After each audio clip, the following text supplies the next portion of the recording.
Hi, I'm Geek Rock Comic and Dad, Mikey Mason, and I'm here to introduce Jason's talk with Brandy Champeau, author and family communications coach. Now, today we're going to learn about powerful modes of communication and destructive ones too, so we can maximize our communications game when talking with our kids.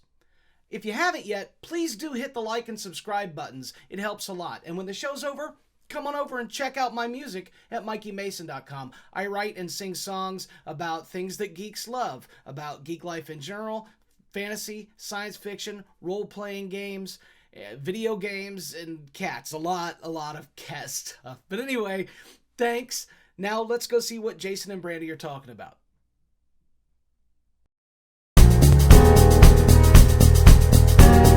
Hello again, everybody. Welcome to another episode of Safest Family on the Block, where knowledge is power. I'm your host, Jason, and with us today is Brandy Champeau. Yes. Hello, Brandy.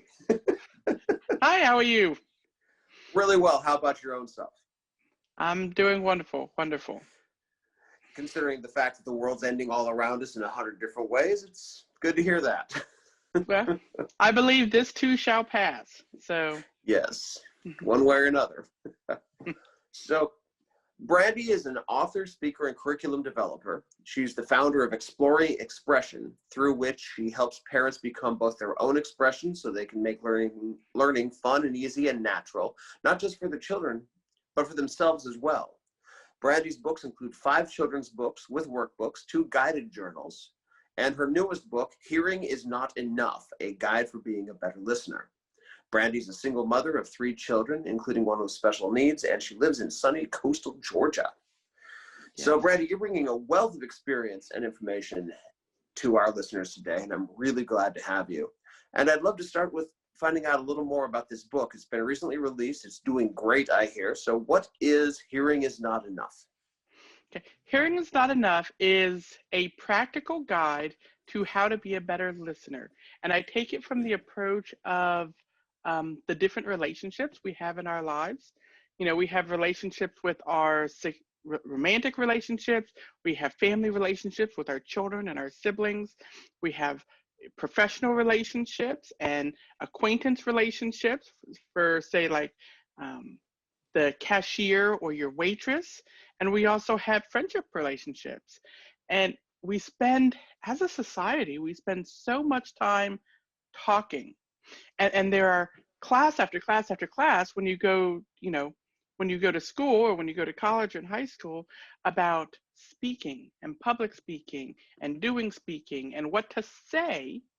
And I really felt that not enough emphasis is put on listening, on how and why, because, you need to employ different listening techniques based on the situation you're in. Right?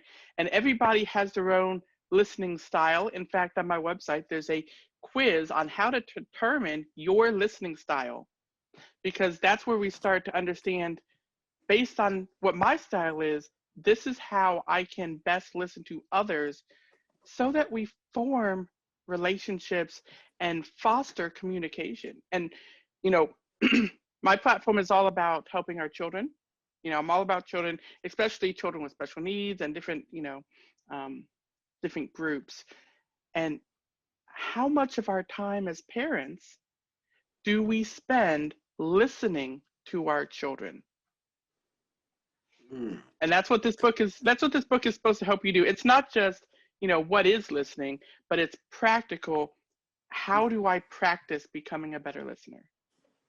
I find that really fascinating. One of our other guests on the show is a man named Rory Miller, who wrote Conflict Communication, and he brought that from his experience, his career in corrections, where he learned how to talk to people in a way that kept them from going off. And it was very much about, well, what's this guy about? What are the techniques based on what this person's doing? Where it sounds like yours is even, what am I about? What is my communication pattern? How can I make that better to serve my relationship with my kids, our spouse, or whoever? That's a really interesting take. Yeah, I think, for example, I tend to be really time oriented. So when I'm listening to people, a lot of times I'm thinking, can you get to the point? Let's get to the point so I can move on. right? Well, you're a single However, mom with 3 kids. You don't have time. I'm busy, right? I'm family. Right. But what I'm dealing with, my oldest son has autism and ADHD and some mood disorders. Mm. And so he approaches things from a from a action listening standpoint.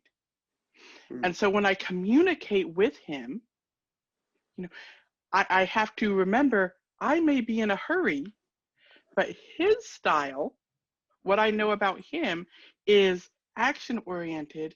And so the way I listen to him needs to change so that I can, so that we can have the communication that we need to have to keep him happy, healthy, and safe. Wow, okay. So what kind of things, I assume the book covers some of this, where you got one style of listening and he has another style of listening, and these are in conflict. What are some techniques we might use if our method is different from our kids' method? Well, and this is one of the really nice things about the book is I actually, throughout all of the chapters, we follow a single family called the Smiths. And we look at all of the relationships in their lives and how they can employ, I give tips on what do you do if you find your attention wandering? What can you do? You can look at the listener, or you can take some deep breaths, or you can shift in your seat, or all of these little tips and tricks you can do to refocus on your attention. Or how do we determine our why? This is a big thing especially when we're talking to our children, is why are you listening to them, right? And even though this might be my listening style, am I listening to what he's saying in the moment? For example, one of the examples I give is the mother has just gotten home from work and she's getting ready, she's making dinner, she's had a full day at work and she's tired, and the daughter comes in, she's 15, and she's just been asked out on her first date. And she's come in ready to tell her mom all about this boy and ask permission to go on the date. Okay.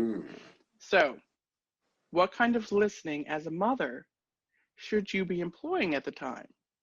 Is it just social listening? Social listening, are you just listening for enjoyment and it doesn't really matter? Or are you wanting to do comprehensive listening, where you are actively seeking to put that information in your memory so that, maybe if your daughter doesn't come home on time, you remember where she said she was going? And that's a different listening strategy that you need to use. Wow, that's really, you're kind of blowing my mind a little. I've studied communication for a long time, but this is a new concept to me. Maybe I just missed the boat somewhere, but that strategy of finding the why of why are we communicating right now? Why is our child bringing this information to us? And does that match? I imagine one of the challenges is often I find with my kids, when they bring information to me, it's for a different reason than why I as a parent might want to know about this topic. And so I need to go in and maybe redirect or ask some leading questions so that I get the information out of this. I have a 10-year-old and a 20-year-old. They have very different reasons for telling me things. Yes. Can you address some of the ways that we can make some good ways or effective ways of shifting the conversation over if they're communicating with us for a different why than what our responsibilities as a parent might require? Well, I have an entire chapter devoted to feedback. So, so the communication is a cycle, right? There's the sender sending the message, and then noise and barriers that get in the way. It might be environmental or your biases or any of these things. But then a whole separate part of it is the receiver giving feedback that tells the sender, that tells the speaker, I hear what you're saying, and this is what I still need. It tells the sender that they're sending it in a way in which you can receive it, right? And so, it's such an important feature. I spent an entire chapter talking about how to give quality feedback that is useful to your sender. So if your child is coming, the difference between my 15-year-old autistic son coming to me about a first date and my 20-year-old daughter who, lives on her own and is in college coming to me about a date she had, to me, are very different. Mm-hmm. They're very different reasons for listening. My why is completely different. So to my son, I want to give feedback that are very pointed questions. Where are you going? What are you going to do there? Who is this person? Type of things. My daughter, on the other hand, I would want to employ emphatic listening, right? Which is building, is it emphatic? I might have had that term wrong. It's been a little bit since I read the book, but it's employing listening in order to build relationships with her, because she's past the point where I need to worry about where are you going and what are you doing, Mm-hmm. and more, I'm listening to her in order to cement, even though we're far away and at a distance, that closeness and that bond with her. Building that adult friendship with Mm-hmm. your child, which is a challenge for every parent. Because you want to keep that, especially when your child is, late teens to late 20s, Mm-hmm. when they're spreading their wings and they're exploring their own identities. That's the time in which you're going through a transition in your relationship. And and I talk in the very beginning of the book about, because listening is about relationships. And that's the key, that's the key that I hope that people take away from it, is we have relationships with everybody around us. And relationships exist on a continuum, right? And it can go from really close relationships to really impersonal relationships. And that time of transition, when your child is in their teens and 20s, your relationship is evolving. So is this a time that you're going to grow further away or grow closer? And how you listen to your children during those moments really is crucial to what direction your relationship takes. That makes sense. That time when you transition from being in a position of authority Mm-hmm. and having to replace that authority with influence. Yeah. And the degree in which you forge that good relationship is the degree to which you have influence over your child, who you can no longer just tell what to do. Right. Yeah. And especially when your opinion's different from theirs. I went through, so I'm a trained Stevens minister, and during our Stevens ministry training, we had to read this book called Speaking the Truth in Love. And I'll never forget it, because it talks about how to say difficult things, but couch them in a way that people will receive them, right? But the listening part of that comes in, if you don't listen to people, how do you expect them to listen to you? If we don't listen to our children, why should they come and talk to us? And why should they listen to us? And that bumps up against what I know is one of my weaknesses as a parent, which is I sometimes by default go into lecture teaching mode at the drop of a hat. Yes. Where I'm no longer listening, I'm just holding forth with my, the accumulated wisdom from the myriad mistakes I've made in my life. Do you have some suggestions? Because I hope I'm not alone in this trait. For our listeners, about what are some things that we can do to maybe avoid our own scripts that might not be the best way to communicate with our kids, whether it's listening in the wrong way or just kind of falling into patterns that haven't served us as well as they should? Well, one of the tricks I use all the time is reframing. What I hear you saying, because a lot of times what you hear them saying is not what they're saying at all. Mm-hmm. And it gives them an opportunity, and that's why feedback is so important. Employ proper feedback and employ it all the time, even if you're busy. Look at your child when they're speaking to you. And that's where I tend to falter a lot, is because I am so busy. one of my kids will come to tell me something and I'll just be doing my own thing.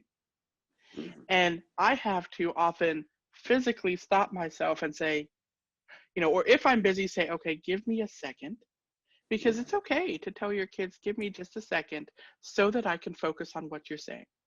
Hmm. You see how that's different feedback from not now, Yeah. I'm busy? Oh, yeah. Yeah. Because not now, I'm busy says, I don't have time for you. But give me a moment so that I can focus on what you're saying says, I value what you're saying and I want to be able to listen fully to you. I think that's especially good advice right now for, I don't know when everybody's watching this show, but we're recording it shortly after school resumed in the middle of the COVID crisis of 2020. There's a lot of parents who are trying to balance working and continuing with their careers and homeschooling their child. And so I suspect, hey, I'm busy is being said in a lot of households right now. And that little shift to give me a second so I can focus on you, give you that attention you deserve. I can see that that's a great paradigm shift. Yeah. And it's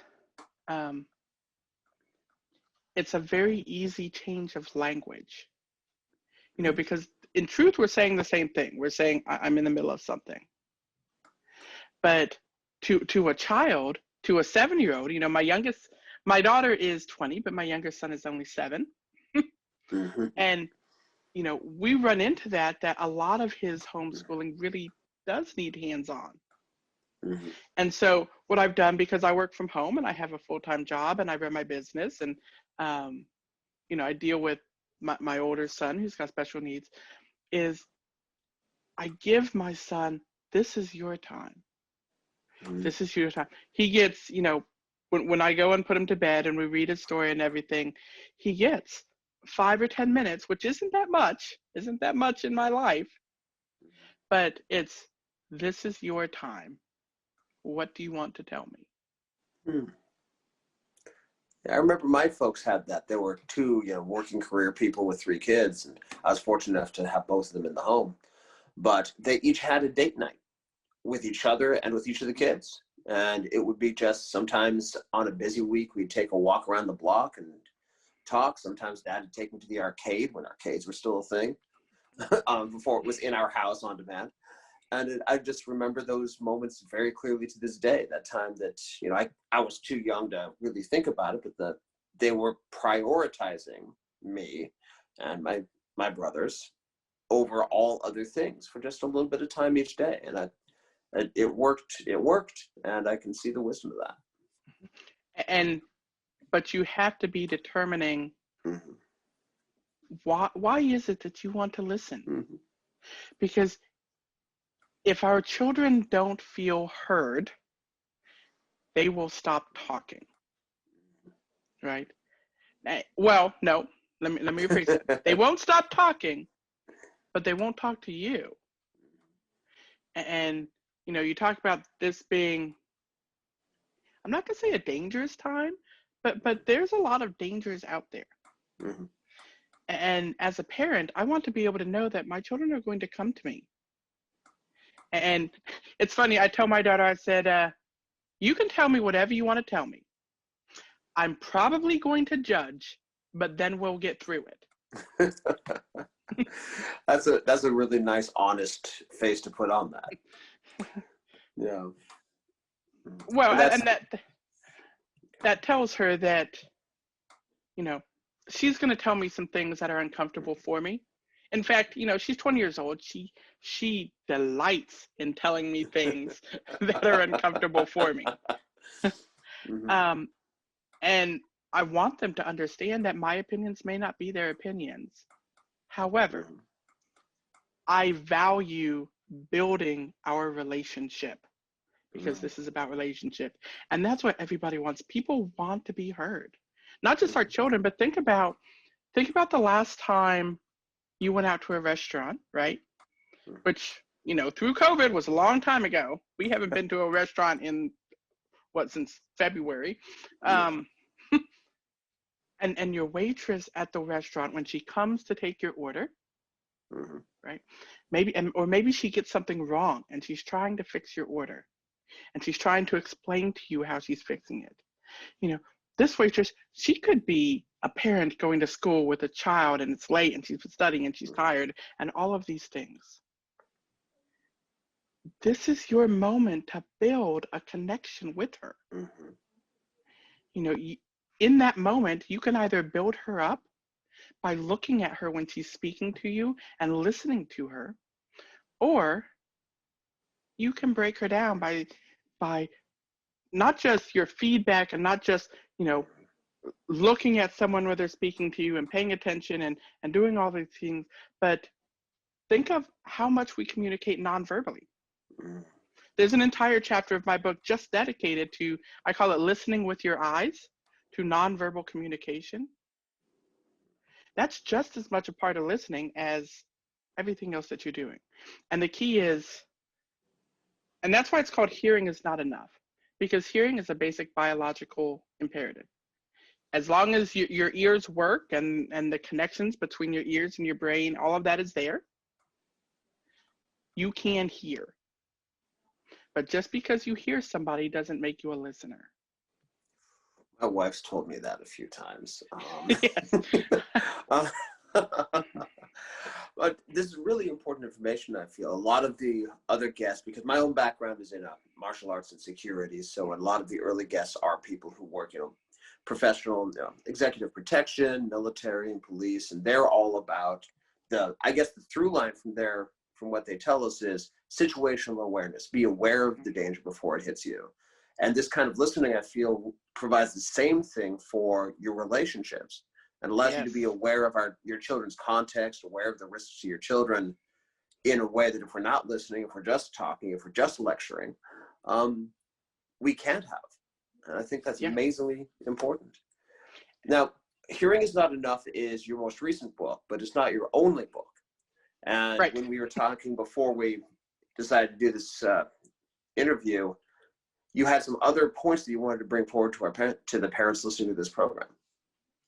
Well, okay, so Hearing is Not Enough is my first adult nonfiction material. But I've done, I'm thinking 5 or 6 now, books for children that come with, I've also created entire lesson plans and workbooks and things that go along with it. And one of my core beliefs, it centers on mental health, and mental health specifically in children. I grew up surrounded by mental health. My mother is bipolar. My brother has PTSD and a conduct disorder. My son is autistic and has disruptive mood dysregulation disorder, which is a mouthful. And my younger son, at one point, his Sunday school teacher committed suicide. Yes. And it's mental health illnesses and depression and suicide is so prevalent. And I think part of that is because we don't talk to children about it enough. And so one of the things I do is I write books for children, right? So like Tip and Ben Find a Friend is about autism, and Terrence the Saddest Stallion is about depression. Little Lion Makes a Roar, which came out, I'm thinking in like August or September, is about anxiety. And is about a sad superhero lion that sees meanies, right? Meanies, and can't make a super roar because he's just frozen with anxiety. And so that book serves 2 purposes. One, it talks about it talks to children on their level about what anxiety is and how to deal with it. And 2, it talks about how to stand up to a meanie. Which bullying in these days is is a huge problem. And so what I do is I take the books, and learning does not have to be hard, and it does not have to be boring. Today's episode is brought to you by Kurobia Martial Arts Supply. If you're a serious martial artist and you're tired of paying premium prices for high-end Japanese gear, Kurobia has your back. Kurobia was founded by a black belt expat for black belts worldwide. They carry a full range of gis from Hirota, Tokaido, and Tokyo-do International, as well as bags and books and other training supplies. They made my third Dan black belt back in 2002, the one I still wear to this day, and they've only gotten better since then. Use coupon code SAFEFAM to get 10% off your first order at kurobia.com. They're a good company run by good people that offers good products at good value. Please do check them out. That's kurobia.com, KUROOBIYA.com. Tell them Safest Family on the Block sent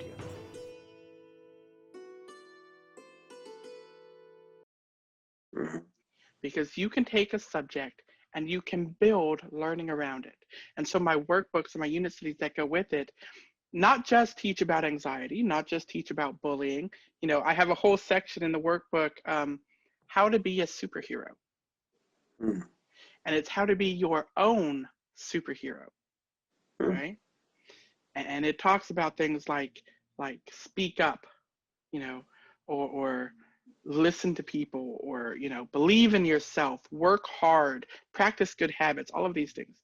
But it also talks about, in the workbook, a whole section about lions and a whole section about owls, and that's the science. And then it brings in reading comprehension, and it has discussion questions that get the discussion between you and your child going. And so exploring expression is a multifaceted. We work with the parents so that they can work with their children.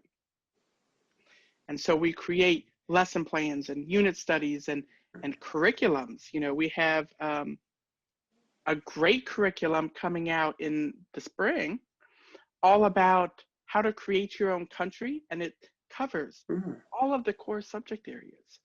Because that connection with our children, we want to build learners, not students. And I think that's an important distinction that a lot of people miss. Students wait for somebody to feed them. They're like baby birds.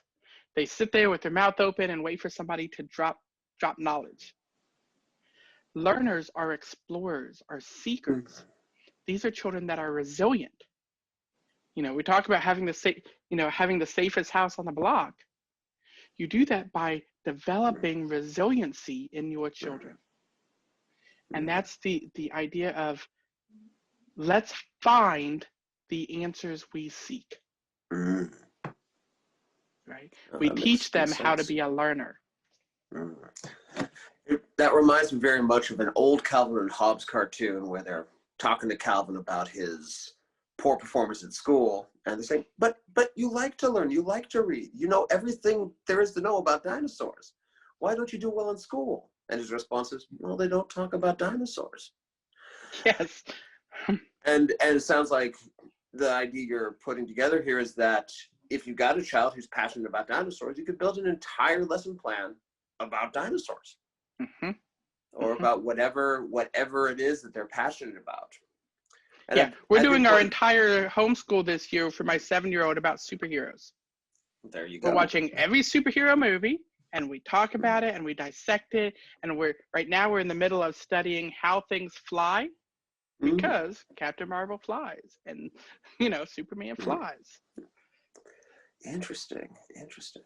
And I think that's important, because there's so many people who don't feel they do well in school, whether that's traditional school or maybe a homeschooling situation.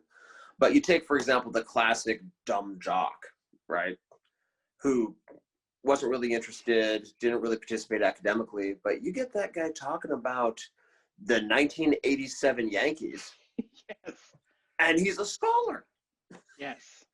And I feel that that's one place that most normal school, I'm gonna re-say that because that's a terrible way to put it, where most formal education misses that boat about identifying the inner scholar of people who aren't destined for White Tower academics, and celebrating that and bringing it forward. But it sounds like this approach does exactly that thing by identifying what someone's interests and passions and talents lie in, and then building it around that foundation.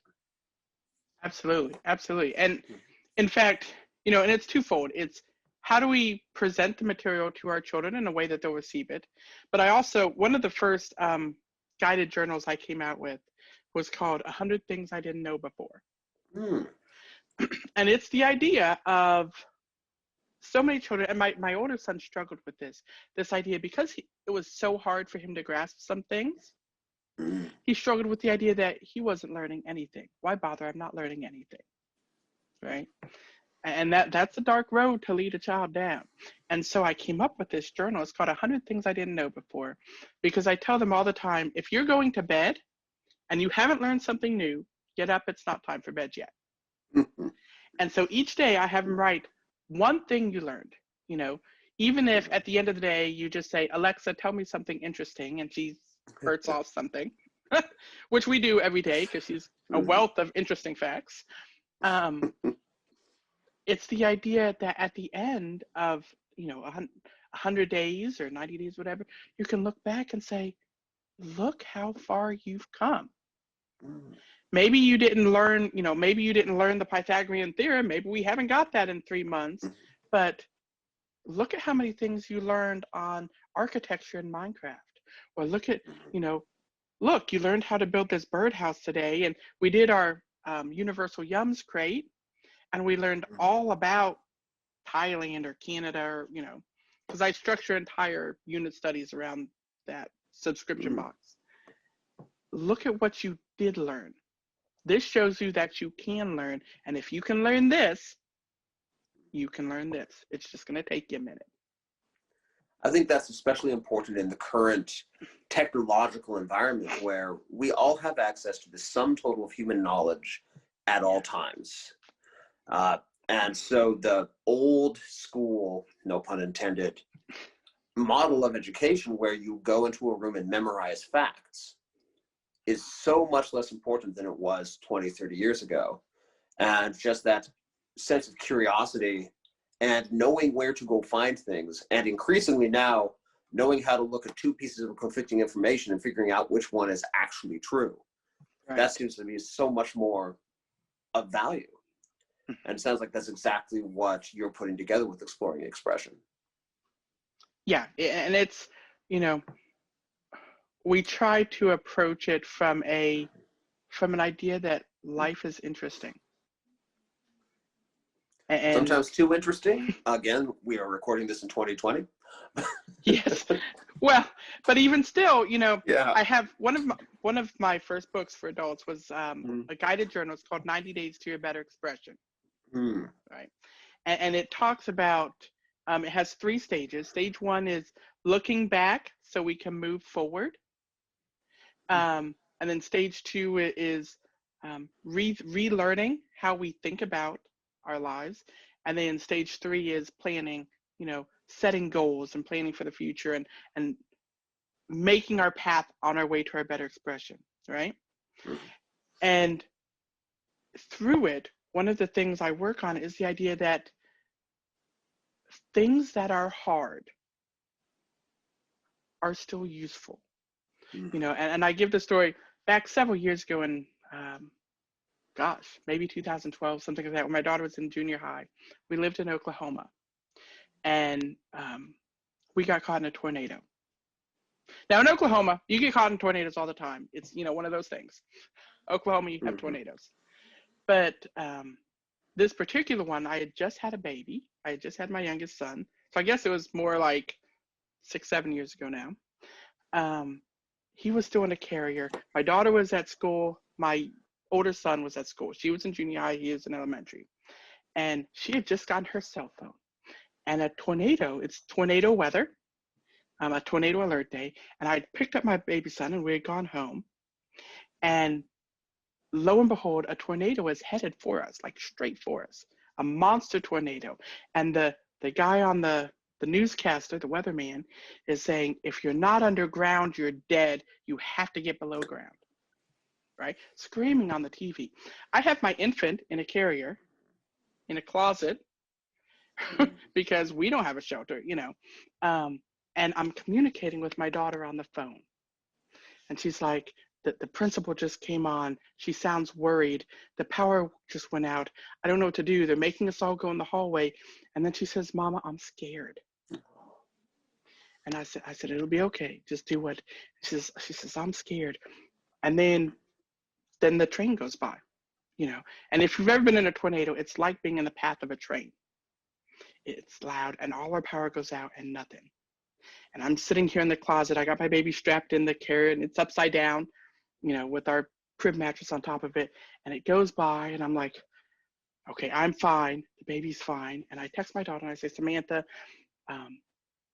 it's fine. It's past. It's fine. And there's no answer. None whatsoever. And so I go and collect my younger son from elementary school. It's right on the block. And, he's autistic. He's like, can I have cake? How he is. And we head over to drive to the junior high to pick up my daughter, right? And we get like a couple blocks from our house and we can drive no further because the tornado went right through there and it is a war zone. I mean, it is a disaster area. Buildings are completely leveled. People are wandering around, like in a state of shock. And you stand there and you're like, okay, what am I going to do? Right? And so we walk, I get my baby and I get my small child, and it takes us hours to crawl through this rubble, climbing over things and going around down power lines. We get to the junior high, and the junior high had been hit by the tornado. And we come inside of it, and this whole front part of it was collapsed. Right? And you're standing here looking at it, and it's like, how does somebody survive that? And we go in and we go around the building, and there's my daughter sitting on the grass, completely fine. And she's like, Mama, what took you so long? Right? And then we had the 3-hour hike back to our car, in which the kids complained the entire time because the adrenaline was gone. At the time, it was one of the worst moments of my life. Right? It was defining. It was a turning point in my life. I think every one of our viewers can relate with that, whether or not we've actually experienced really the possibility of our child being dead or just the thought in the middle of the night. I think everybody here can identify with how terrifying that must have been for you. Yes, but looking back on it now, we say that was interesting because in that moment, we learned what we were made of. Think of what you learn. And that's what I tell people. And that's what, my 90 days to your better expression helps people understand is you don't become a diamond unless you go through pressure. Are you going to let it break you, or is it going to make you into your best expression? It's really profound. And I feel like that's something that we can both teach our kids and internalize under the hardships of parenting. Now, I have another related question about especially the listening, and your story made me think of that. I'm gonna re-say that because I'm completely troubling over my words because that's an amazing story and it's impacted me. But so as parents, we have this duty to listen. We have this duty to lead by example. And then our kid comes to us with information, whether it's that information that I'm in the path of a tornado and there's nothing you can do about it, or whether it's they came home and maybe they didn't tell us that they just experimented with marijuana for the first time, but we can smell it from their car. What are some ways that we can avoid the immediate attack, immediate overwhelming expression of our own worries, of our own concern, of our own fear, and instead listen to our kids and turn this problem into a productive conversation that we can use as a foundation for more and better communication and a closer relationship? Well, there's a couple of things you can do. First off is you have to understand why you're listening to them, right? Are you listening to discover what they did wrong so that you can dole out a consequence?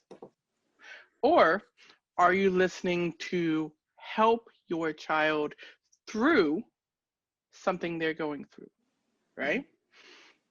Okay. And I tell my kids this, I say, this is your opportunity to tell me the truth.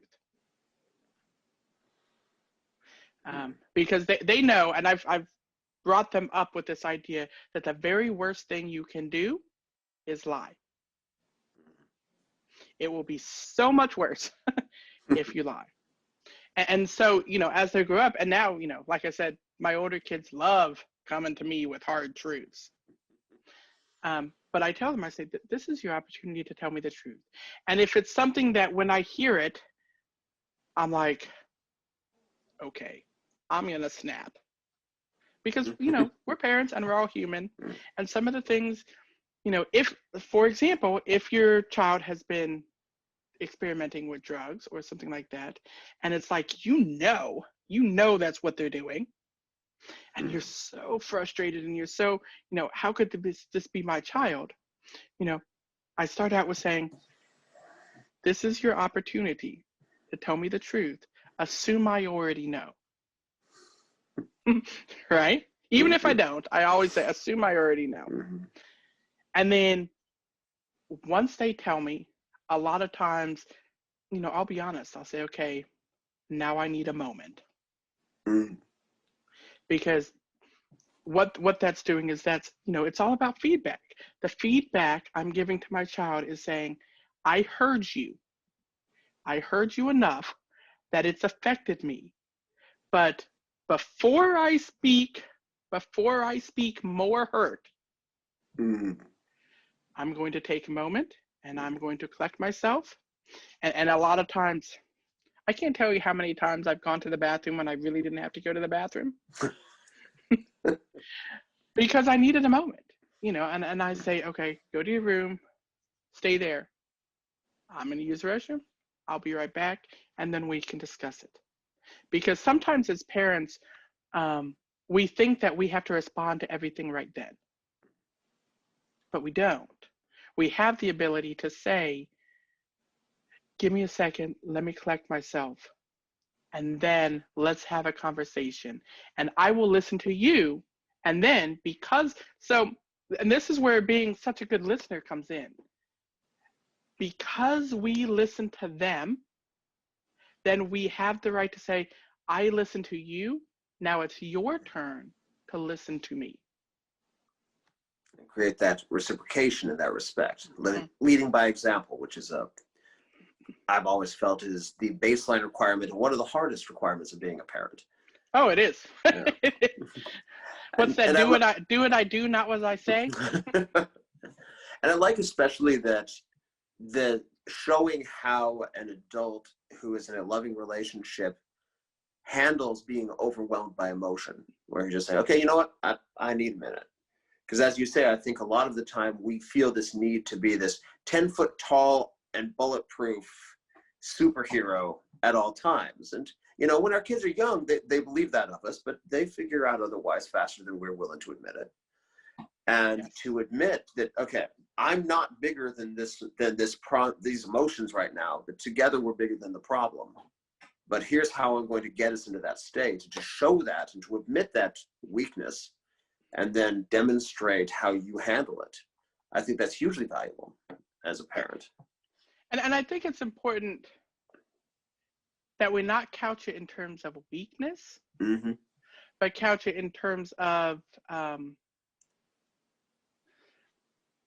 because I love you and because I respect you, I'm going to take a moment. Because, for example, so my son now, like I said, he's got a host of problems, and maturity-wise, he's about 7 to 10 years old.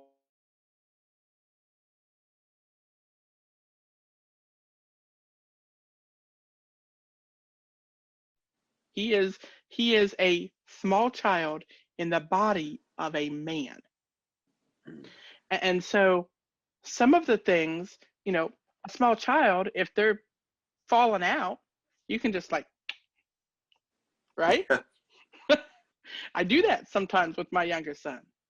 You can't do that with a child the size of a man. Yeah. And so, and that's when a lot of times I say, Joshua, I hear you and I understand. I'm going to need a minute. Mm-hmm. Let's come back to this, because from a safety perspective,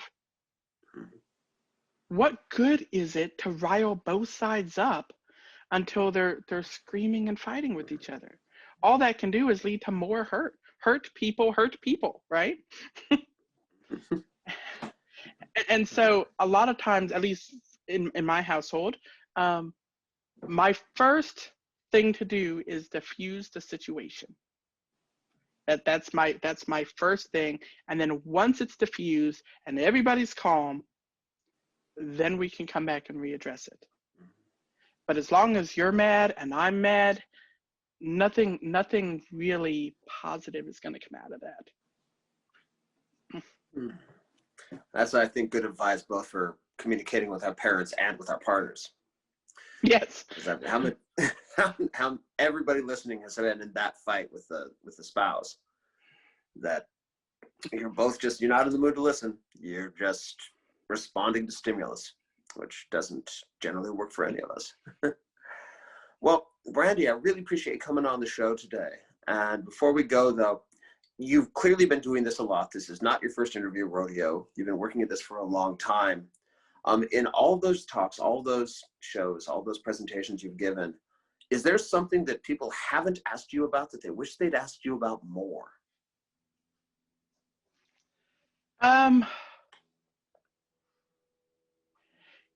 I really like the conversation about, a lot of people come to me about how do I teach my children so that they'll grow? How do I do this? How do I do that? What really struck me with the safest kid on the block, because when you first reached out to me and I went and I watched some of your previous interviews, it was about how do we keep our children safe? How do we keep our children safe? And thinking about learning as an avenue to safety, I think is a new angle, and is so important, because we're only with our children this much of our lives, right? And so my take on the how do I incorporate the safest house on the block with a learning lifestyle and exploring expression is, how do I equip my children so that they can keep themselves safe? And that's where learning and education and being a learner, children are going to do what they see you do. If you want a child who reads, they have to see you reading. If you want a child who cares about safety, they have to see you doing what? Caring about safety and understanding that the world is not dangerous, but there are dangers in it. I think we don't want to, when people start reacting out of fear, they stop listening. No, that makes good sense. Wow. I need a minute. Well, that's exactly the hope. And that, raising curious children who will look about that. One of our other guests, Jim Alsop, who talked about situational awareness, uses the term Mr. Curious. But hey, what's going on over there? What's going on over there? And even that's something as simple as having our kids walk to school in that curious mindset, that learner's mindset of, I'm not necessarily going to learn about dinosaurs, but I'm going to learn about what's around that corner. I'm going to learn about this intersection and the safest way to cross it. Right. I think that's hugely valuable. Well, Brandy, thank you very much. Listeners, we will put a lot of notes and links to your books and to the website down in the show notes. And thank you so much for coming on today. Absolutely. And then go take the quiz. Yes. The listening style quiz. We'll put that one absolutely right there. All right. Okay. Thank you so much. Thank you. Thank you for watching today. I hope you found something useful or maybe even inspiring. If you liked what you saw, please take a few minutes to subscribe, like, and comment. Those little things add up to big help for the channel. If you loved it, consider checking out our Facebook page for more family safety news and information. And think about supporting us on Patreon, where you'll get early access, monthly training resources, blooper footage, and other exclusive benefits. You'll find links to both in the show notes. Most of all, thank you for being part of the safest family on the block team. Stay safe, everybody. See you next time.